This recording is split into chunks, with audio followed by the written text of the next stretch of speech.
নমস্কার বন্ধুরা, welcome to সিনে ইনসাইড। ভিডিওটি দেখার আগে একটি ছোট্ট লাইক দিয়ে আমাদের পাশে থাকবেন।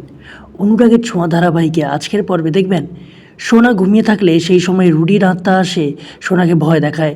সোনাকে বলে, ওই মহিলার জন্য আমি খুব কষ্ট পেয়েছি। এই বলে রুডি বেরিয়ে গেলে সোনা রুডির পেছন পেছন যেতে থাকে।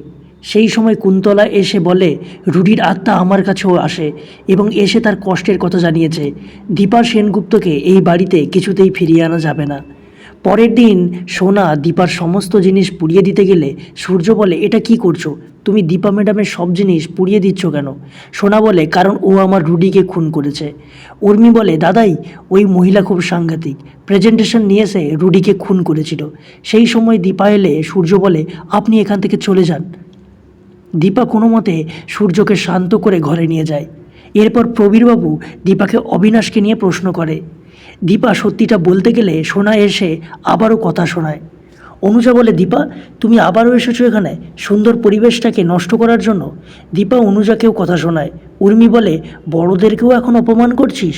দীপা বলে, আমার পরিবার ও মেয়েদের জন্য আমি কাউকে যেমন খুন করতে পারি আবার অপমানও করতে পারি। এই বলে চলে যায়। রূপা বলে, তোমরা কেন বারবার নিঃস্ব হও জানো? কারণ তোমরা বাড়ির লোককে ভুল বুঝে বারবার তাড়িয়ে দাও। তাহলে কী হতে চলেছে বন্ধুরা, জানতে দেখুন অনুরাগের ছোঁয়া। ভালো লাগলে আমাদের চ্যানেলটিকে সাবস্ক্রাইব করে পাশে থাকবেন। ধন্যবাদ।